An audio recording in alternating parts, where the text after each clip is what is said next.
तू पैसा पैसा करती है, तू पैसे पे क्यों मरती है। भाई कोई भी दुनिया में आदमी पैसे पे तो मरेगा ही मरेगा ना।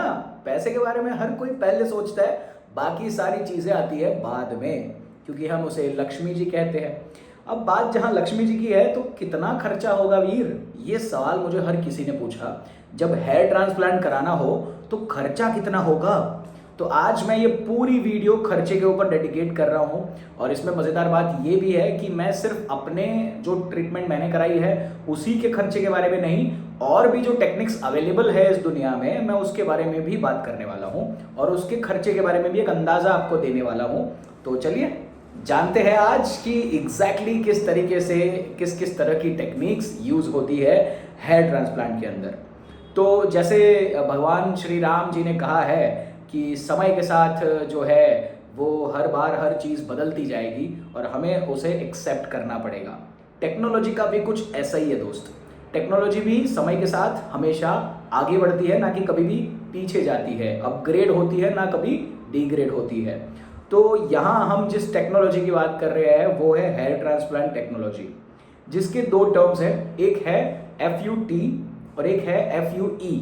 अब जो FUT है वो पहले के ज़माने में पुरातन काल में उपयोग होती थी, यानी कि जब नया शुरू हुआ हेयर ट्रांसप्लांट तब ये टेक्निक उपयोग की जाती थी, FUT। इस टेक्निक में क्या होता था कि जहाँ से आपके बाल मान लो या पीछे से ले रहे हैं तो इस पोर्शन में आपका पूरा ही स्ट्रिप निकाल के वहाँ से सारे बाल एक साथ निकाल के उसको फिर स्टिचेस किए जाते थे। मेरे को तो सोच के ही डर लग रहा है कि कैसे करते होंगे, कि मतलब भाई स्टिचेस हेयर ट्रांसप्लांट पे मैं तो कराऊँ ही ना। तो अच्छा है कि हम इस ज़माने में है कि जहाँ हमारे पास और भी ऑप्शंस हैं।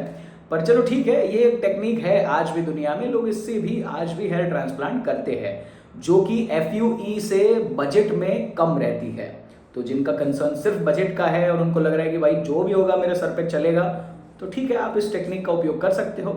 अब बात करते हैं FUE के बारे में। अब जो ये FUE है इसके अंदर भी 3 अलग अलग पार्ट है। सबसे पहला पार्ट FUE का है बायो FUE। मैंने एक्चुअली इतनी सारी जानकारी गैदर करी डॉक्टर्स के पास से, जब मैंने अपना ऑपरेशन कराया तो मैंने अपनी टेक्निक के बारे में तो जान लिया था, पर उसके अलावा जो टेक्निक्स है मैंने डॉक्टर साहब से बात की, मेरे ही डॉक्टर को कंसल्ट किया और मैंने कहा कि सर मुझे थोड़ा बताइए, क्योंकि मैं लोगों को अवेयर करना चाहता हूँ कि किस तरीके की टेक्निक्स होती है। तो ये उन्होंने मुझे बताया है और मैं आपको शेयर कर रहा हूँ। तो बात करते हैं पहले बायो FUE के बारे में। FUE का ये फर्स्ट पार्ट है, जिसको सबसे बेसिक टेक्निक कहते हैं FUE के अंदर। इसके अंदर क्या होता है, वैसे FUE के हर टेक्निक में एक चीज़ तो है कि वो लोग पैच मार के आपके बाल कहीं ना कहीं से पूरे जो ग्रोथ होता है उसका 3 4 5 ऐसे उसका पूरा ही एक साथ झुंड होता है, उसी झुंड को निकालते हैं।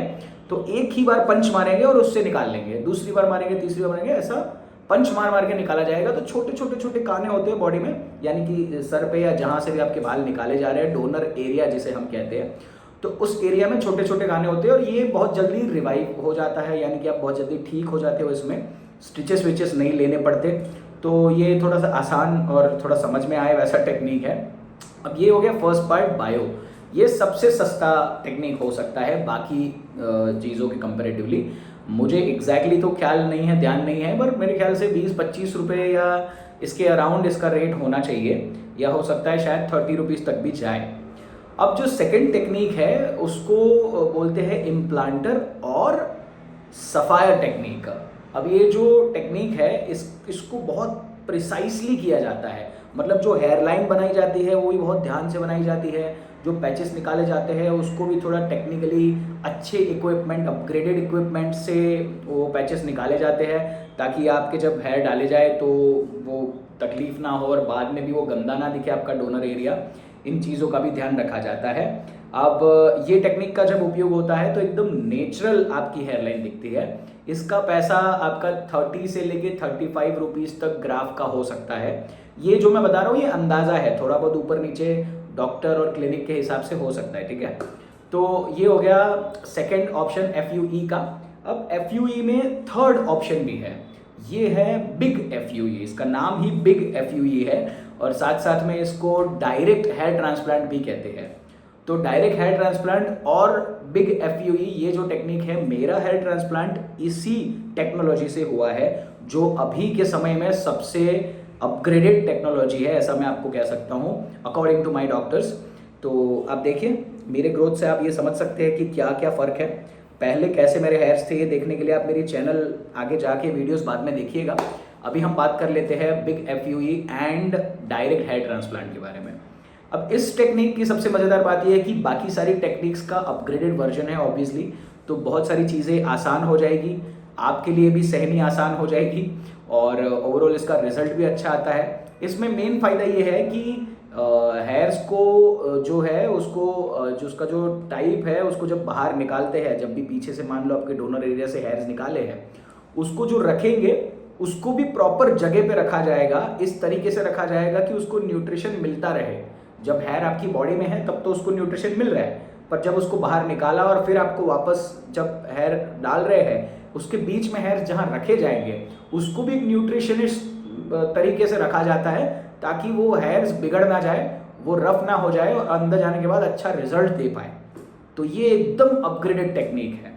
आप चाहे तो मेरा पूरा हेयर ट्रांसप्लांट का वीडियो भी मैंने चैनल पर रखा हुआ है, आप उसको भी जाके देख पाएंगे तो समझ पाएंगे कि किस तरीके से मेरा हेयर ट्रांसप्लांट हुआ था।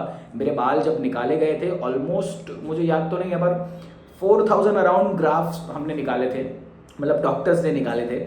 और उस ग्राफ को एक कटोरे में कुछ तो उन्होंने अंदर केमिकल या कुछ तो ये न्यूट्रिशन डाला होगा और इसी में बाल रखे हुए थे और फिर उसको आपके हेयर में ट्रांसप्लांट किया जाता है। तो जब ये तरीका अपनाया जाता है तो बहुत बेस्ट वे से इसको प्रेजेंट किया जाता है आपके सर पे। आप देख सकते हो मेरा रिज़ल्ट उसी चीज़ की वजह से बहुत ही ब्यूटीफुल आया है।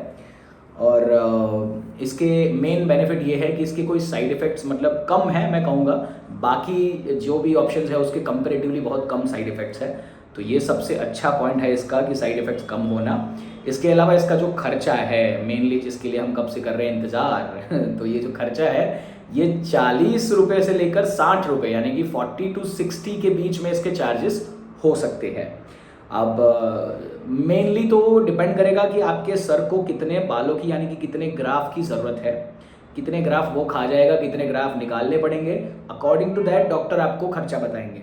दूसरी चीज़ ये भी है कि दो तरीके के मैंने यूजुअली जब मैं इसकी रिसर्च कर रहा था मेरे को चाहिए था कि कोई अच्छा क्लिनिक हो जहाँ पे खुद डॉक्टर मेरी ट्रीटमेंट करते हो, क्योंकि कहीं कहीं क्या होता है नाम बड़े और दर्शन छोटे। अब किसी जगह में गया तो उन्होंने कहा कि भाई हमारे यहाँ तो टेक्नीशियन आएंगे और वो आपके बालों पे वर्क करेंगे और ये पूरा करके देंगे। मैंने कहा ठीक है, तब मुझे समझ नहीं आया, मेरे को टेक्नीशियन सुन के मेरे को तो बड़ा अच्छा लगा कि हाय मतलब बड़े बड़े लोग होंगे भाई।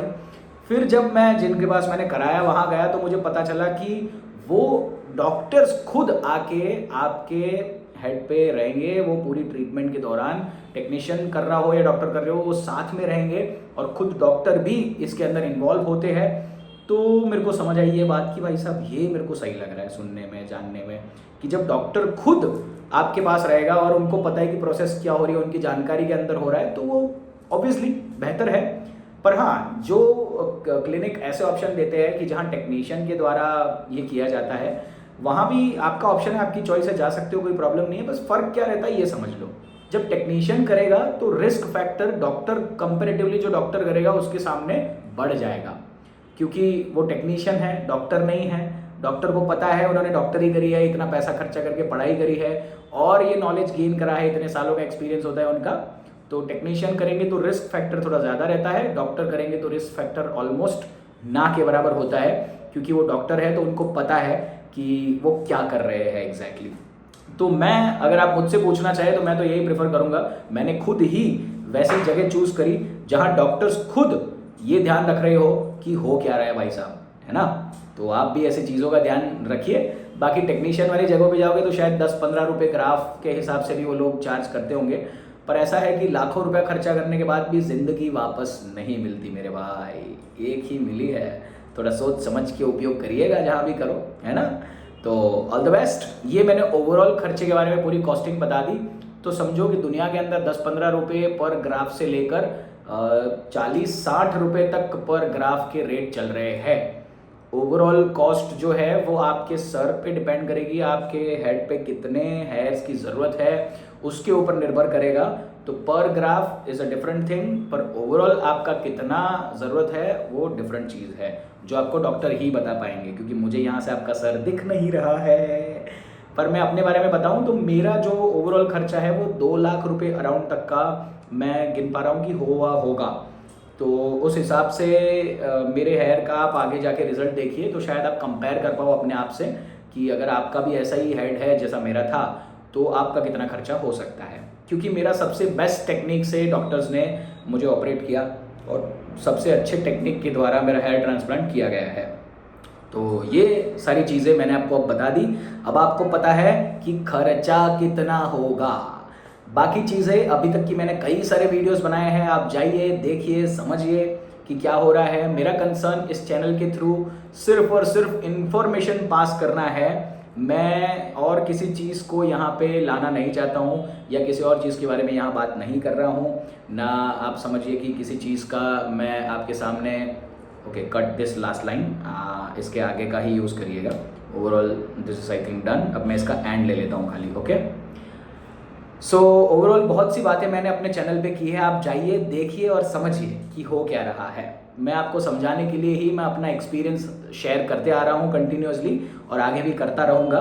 This is your super boy RJ VEER, बोले तो वीर मेरे यार।